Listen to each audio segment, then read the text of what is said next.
কাউকে অতিরিক্ত ভালোবাসতে যেও না। যে ভালোবাসার কোনো মূল্যই নেই, সেই ভালোবাসার কোনো দরকার নেই। নিজের জন্য কিছু ভালোবাসা রেখে দিও। আসসালামু আলাইকুম।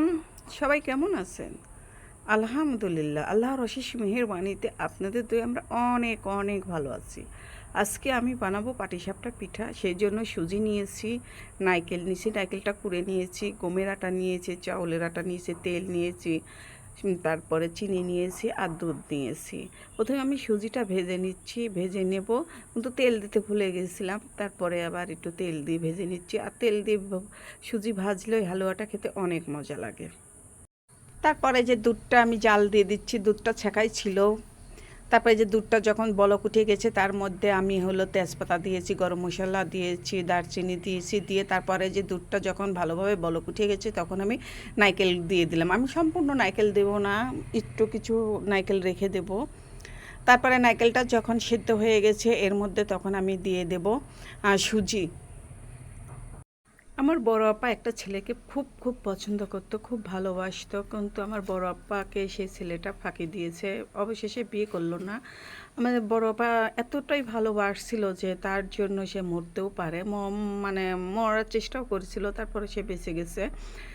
আমি কিন্তু এর মধ্যে চিনি দিয়ে দিয়েছি, তারপর সুজিও দিয়ে দিয়েছি। আপনাদের সঙ্গে গল্প করতে করতে কিন্তু আমার কিন্তু হালুয়াটাও হয়ে গেছে। এখন আমি চাউলের আটাটা গুলিয়ে নেব, একটু চিনি দিয়ে। এই আটা, গমের আটাও দিচ্ছি, চাউলের আটাও দিচ্ছি, দিয়ে এটাকে আমি ভালোভাবে গুলিয়ে নেব। যাই হোক, তারপরে ছেলেটা আমার আপাকে ফাঁকি দিয়েছে, কিন্তু ছেলেটা বিয়ে করেছে, আমার আপাটা কিন্তু এখনও বিয়ে করেনি। বিয়ে দেওয়ার জন্য অনেক চেষ্টা করছে সবাই, তারপরেও আমার বড় আপাটা এখনও বিয়ে করেনি। ছেলেটা বিয়ে করে তার এক ছেলে এক মেয়ে হয়েছে, তারপরও মানে আমার আপা ওর আশাতে এখনও বসে আছে। অনেক বোঝানো হয় তাকে, তারপরেও সে কিন্তু বিয়ে করতে চায় না। আর আমরা ছোট বড় আপাকে আর কিভাবে বুঝাবো, সে তো আমাদের অনেক বড় আর অনেক বুদ্ধি তার। আর বোঝানোর মানে অনেক বুঝায়, তারপর কাউর কথা সে শোনে না, বিয়ে করে না। আর বলে যে ছেলে একদিন আমার কাছে ফিরে আসবে, আমি ওর আশাতে আছি, মৃত্যুর আগ পর্যন্ত ওর সাথে আমার বিয়ে হবেই, আমি ওকে বিয়ে করেই ছাড়বো। মানে ওর একটা জেদের আশাতে রয়েছে, কিন্তু ছেলেটা আমাদের আশা, মানে ছেলেটা কখনো আর ফিরবে না, ছেলেটা ওকে কখনোই বিয়ে করবে না। আর কী কারণে, কী ভুল বোঝাবুঝির কারণে ছেলেটা এই কাজটা করলো, মানে কিছু বুঝতে পারলাম না। কিন্তু আমার আপা ওর পিছনে অনেক মানে টাকা পয়সা খরচ করছে, অনেক কিছু দিয়েছে ছেলেটাকে।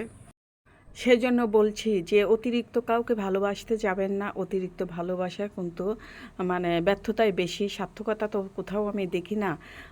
অতিরিক্ত ভালোবাসা আরও কষ্ট বেশি। কিন্তু ছেলেটা কিন্তু সুখেই আছে, কিন্তু মেয়েটা কিন্তু সুখী নেই, আজ পর্যন্ত কিন্তু মেয়েটা বিয়ে করেনি। যাই হোক, আপনাদের সঙ্গে কথা বলতে বলতে কিন্তু আমার পাটিসাপটা পিঠা কিন্তু হয়ে গেছে প্রায় আধা ঘন্টা। কী সুন্দর হয়েছে পিঠাগুলো, তাই না?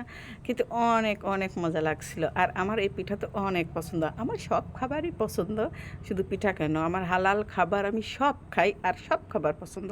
আজ এই পর্যন্ত, আল্লাহ হাফেজ।